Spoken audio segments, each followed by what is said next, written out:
पॉडकास्टच्या स्वरूपात चौकस आणि पारदर्शी वार्तांकन. गल्ली दिल्ली ते जागतिक घडामोडींवर चौफेर आणि चौकस लक्ष. नव्या डिजिटल युगासाठी उदय सकाळच्या डिजिटल भविष्यपत्राचा. जग तुमच्यापासून फक्त एक क्लिकवर. भेट द्या ई सकाळ वेबसाईटला किंवा डाउनलोड करा सकाळ ॲप.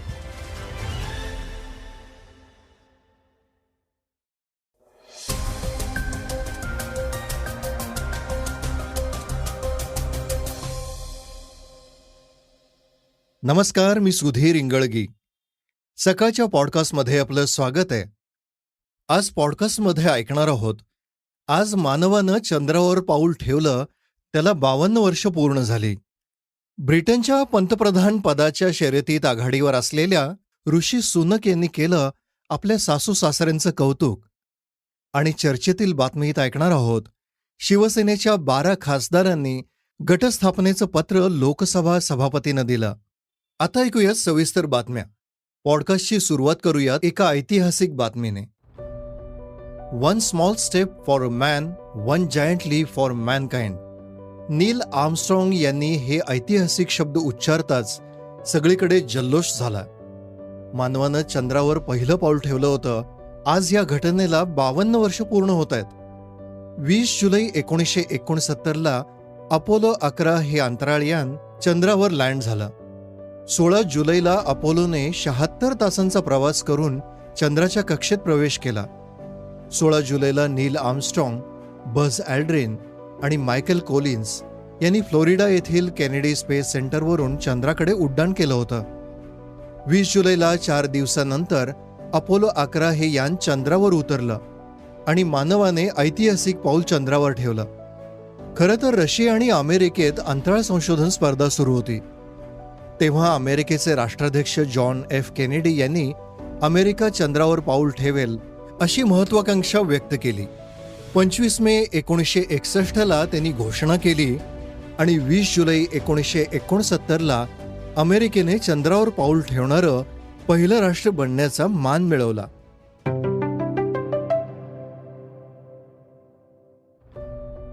ब्रिटनच्या पंतप्रधान पदाच्या निवडणुकीत ऋषी सुनक तिसऱ्या फेरीत देखील आघाडीवर आहेत. त्यामुळे त्यांना पंतप्रधान पदाचा प्रमुख दावेदार मानलं जात आहे. ऋषी सुनक बोरिस जॉन्सन यांच्या मंत्रिमंडळात अर्थमंत्री होते. ऋषी सुनक यांच्या पत्नी अक्षता या इन्फोसिसच्या संस्थापक नारायण मूर्ती आणि सहसंस्थापक व लेखिका सुधा मूर्ती यांची मुलगी आहे. हे कुटुंब बऱ्याचदा चर्चेत असतं. ऋषी सुनक यांच्यावरही मध्यंतरी घोटाळ्याचे आरोप झाले. तर अक्षता मूर्ती या ब्रिटनच्या नागरिक नाहीत. त्यांनी भारतीय नागरिकत्व कायम ठेवलंय. हे सगळं त्यांनी टॅक्स वाचवण्यासाठी केल्याचा आरोपही त्यांच्यावर झाला. मात्र आता ऋषी सुनक ब्रिटनच्या पंतप्रधान पदाच्या शर्यतीत आघाडीवर आहेत. या निमित्तानेच त्यांची मुलाखत झाली. यात त्यांनी आपल्या सासू सासऱ्यांचं कौतुक केलं. इन्फॉर्मेशन टेक्नॉलॉजीमध्ये इन्फोसिस ही जागतिक पातळीवर आघाडीची कंपनी आहे. तर इन्फोसिसच्या सहसंस्थापक आणि सुप्रसिद्ध लेखिका सुधा मूर्ती हे भारतातलं एक लोकप्रिय व्यक्तिमत्व आहे. ITVमध्ये डिबेट शोमध्ये ऋषी सुनक यांना विचारलेल्या प्रश्नावर त्यांनी त्यांच्या सासू सासऱ्यांचं कौतुक करताना, माझ्या सासू सासऱ्यांनी अतिशय खडतर प्रवासातून यश मिळवलंय, याचा मला अभिमान वाटतो असं मुलाखतीत सांगितलं. माझे सासरे अतिशय गरीब कुटुंबातले होते आणि माझ्या सासूने काही हजार रुपयांची बचत करत जमवलेल्या पैशातून जगातील एक मोठी आणि तितक्याच आदराने नाव घेतली जाणारी कंपनी म्हणजेच इन्फोसिसची स्थापना केली. ब्रिटनमध्ये देखील हजारोंना रोजगार दिला असे गौरवोद्गार त्यांनी काढले. आपण पंतप्रधान झाल्यावर अशा अनेक कथा घडवायच्या असल्याचा विश्वास त्यांनी व्यक्त केलाय.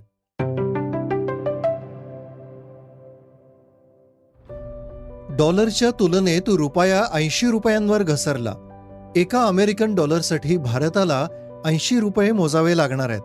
भारताने उदारमतवादी धोरण स्वीकारल्यानंतर ही इतिहासातली सगळ्यात मोठी घसरण असल्याचं तज्ज्ञ सांगतायत. त्यामुळे आता भारताच्या अर्थव्यवस्थेवर देखील परिणाम होणार आहे. डॉलरच्या तुलनेत 80.6 वर रुपया घसरलाय. जानेवारीमध्ये रुपया 78.94 इतका होता. मात्र जूनच्या शेवटी रुपयाची घसरण सुरूच आहे. आता रुपयाची घसरण सुरू होण्याची कारणं पाहूयात. कोरोना महामारीमुळे अर्थव्यवस्था कोलमडली होती. त्यामुळे देखील रुपयाचं अवमूल्यन झालं. तसंच 4 महिन्यांपासून सुरू असलेल्या रशिया युक्रेन युद्धाचाही फटका भारतीय अर्थव्यवस्थेला बसलाय. आंतरराष्ट्रीय गुंतवणूकदारांनी भारतीय इक्विटीमधून $14 अब्ज काढल्यानेही भारतीय रुपया घसरलाय. त्यामुळं भारतातील परकीय चलन साठ्यावर देखील त्याचा परिणाम होणार आहे. महागाई, जीएसटी आणि इंधनवाढीने होरपळलेल्या भारतीयांसाठी रुपयाचं अवमूल्यन झाल्याने फटका बसणार आहे. विरोधक देखील आता केंद्र सरकारवर टीका करतायत. रुपया 2014 साली डॉलरच्या तुलनेत 50 रुपये होता. तेव्हा हा मुद्दा निवडणुकीत घेत मोदी सरकारने रुपयाचं मूल्य वधारण्याचं वचन दिलं होतं, अशी टीका काँग्रेसचे नेते शशी थरूर यांनी केली आहे.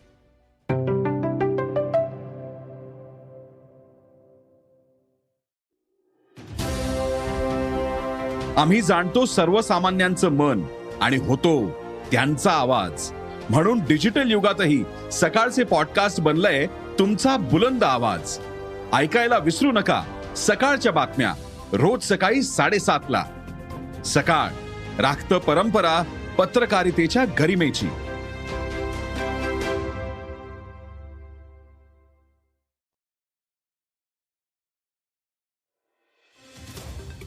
पैसे सुटे करण्यासाठी लॉटरीचं तिकीट खरेदी केलं आणि सुटे पैसे मिळवणं हे खूप मोठं आव्हान असतं. पण सुटे पैसे मिळताच तुम्हाला करोडो रुपयांचा जॅकपॉट मिळाला तर? हो, असं घडलंय केरळमध्ये. केरळमध्ये एक व्यक्ती सकाळी सकाळी भाजीपाला खरेदी करायला गेली, पण भाजी खरेदी करण्यासाठी त्याच्याकडे सुटे पैसे नव्हते. 500 रुपयांची नोट फक्त होती. सुटे करण्यासाठी त्यांनी लॉटरीचे तिकीट खरेदी केले आणि चक्क त्यांना 7 कोटींची लॉटरी लागली. तिकीट खरेदी केल्यानंतर काही तासातच त्या व्यक्तीला जॅकपॉट लागल्याचं कळलं. 77 वर्षीय व्यक्तीचं नाव सदानंद असून त्यांनी पहिल्यांदा लॉटरीचं तिकीट खरेदी केलं नाहीये. यापूर्वीही त्यांनी अनेकदा तिकीट खरेदी केलं, पण त्यांना एकदाही लॉटरी लागली नव्हती. सदानंद यांना जवळपास 7 कोटी रुपये मिळणार आहेत. सदानंदला स्वतःच्या नशिबावर विश्वास बसत नाहीये. त्यांच्यासाठी एक स्वप्न खरं झाल्याची भावना आहे. केंद्रीय अर्थमंत्री निर्मला सीतारामन यांच्या अध्यक्षतेखाली जीएसटी परिषदेची जूनच्या शेवटच्या आठवड्यात बैठक झाली.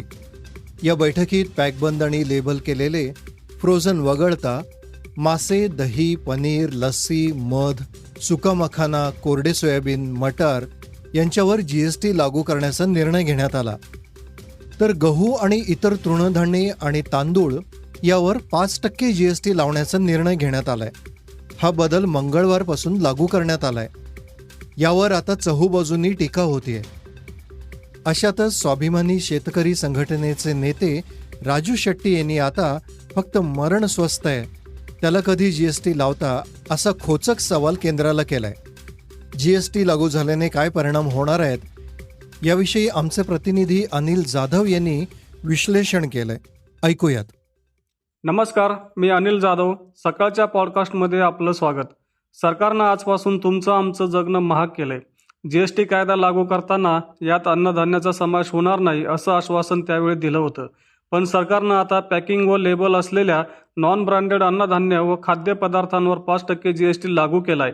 यात सर्व डाळी, गहू, तांदूळ, बाजरी, ज्वारी, मक्यासह सर्व प्रकारचे धान्य तसंच त्यापासून तयार होणारे पदार्थ जसे की पीठ, मैदा, रवा यांचा समावेश केलाय.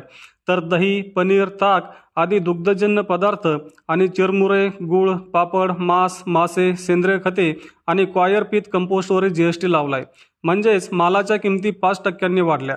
आता साहजिकच या जीएसटीचाही भार ग्राहकांवरच पडणार आहे. त्यामुळे आधीच महागाईत होरपळणारा सामानांचं बजेट आणखीन कोलमडेल. ग्राहकांना मागील वर्षभरापासून इंधन, खाद्यतेल, कपड्यांच्या किमती आणि वाहतूक खर्च वाढल्याचा फटका बसतोय. हे कमी की काय म्हणून गहू आणि तांदळाच्या किमतीही वाढल्या. लोक महागाईनं आधीच मेटाकुटीला आलेत. आता यात आणखी 5% जीएसटीचीही भर पडली. कोरोनामुळे कुटुंबाची विस्कटलेली आर्थिक घडी आता कुठं बसत होती. पण सरकारच्या या निर्णयानं सर्वांना शॉक दिलाय. रोजच्या जगण्यासाठी तारेवरची कसरत करताना हा आर्थिक भार कसा सहन करायचा हे सरकारने सांगावं, अशा प्रतिक्रिया ग्राहक व्यक्त करत आहेत. हे होतं सकाळचं आजचं पॉडकास्ट. पुन्हा भेट होईलच. तोवर नमस्कार. राज्याचे उपमुख्यमंत्री देवेंद्र फडणवीस यांच्या पत्नी अमृता फडणवीस या त्यांच्या बहारदार गायकीसाठी ओळखल्या जातात. त्यांचं नवं गाणं आलं की त्याला नेटकऱ्यांकडून मिळणारा प्रतिसादही मोठा असतो. आता त्यांचे गेल्या काही दिवसापासून चर्चेत असणारं वो तेरे प्यार का गम हे गाणं प्रदर्शित झालंय. त्याला अल्पावधीतच प्रचंड प्रतिसाद मिळालाय. अमृता या नेहमीच वेगवेगळ्या निमित्तानं त्यांची गाणी व्हायरल करत असतात. विशेषतः नवरात्र गणेशोत्सवाच्या निमित्तानं त्यांनी गायलेल्या गाण्यांचं चाहत्यांनी कौतुक केलंय. सारेगमपच्या वतीनं त्या गाण्याची निर्मिती करण्यात आली आहे. हे गाणं रिक्रिएशन आहे. अमृता फडणवीस यांनी गायलेलं गाणं महान गायक मुकेश यांनी गायलं होतं, तर आनंद बक्षी यांनी या गाण्याचं गीतलेखन केलंय. बीडच्या गावखेड्यातील धावपटू अविनाश साबळेची वर्ल्ड चॅम्पियनशिप स्पर्धेत ऐतिहासिक कामगिरी करण्याची संधी हुकली आहे.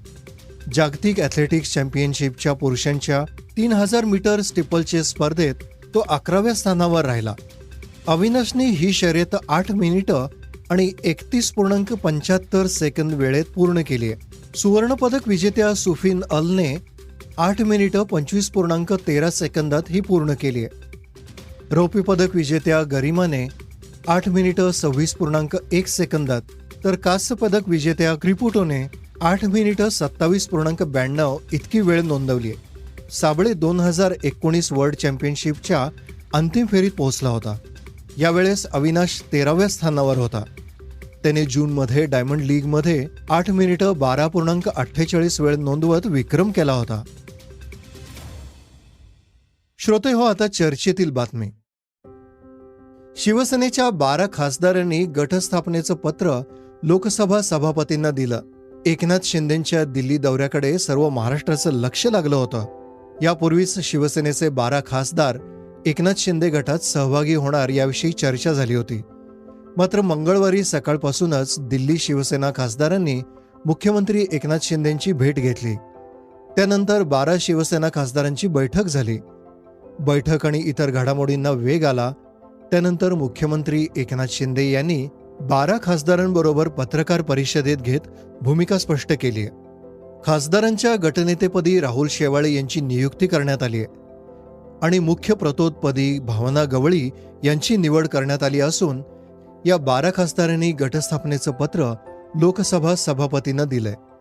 मुख्यमंत्री एकनाथ शिंदेंनी पत्रकार परिषदेत ही माहिती दिली आहे. यामुळं उद्धव ठाकरेंच्या शिवसेनेकडे आता 6 खासदार उरलेत.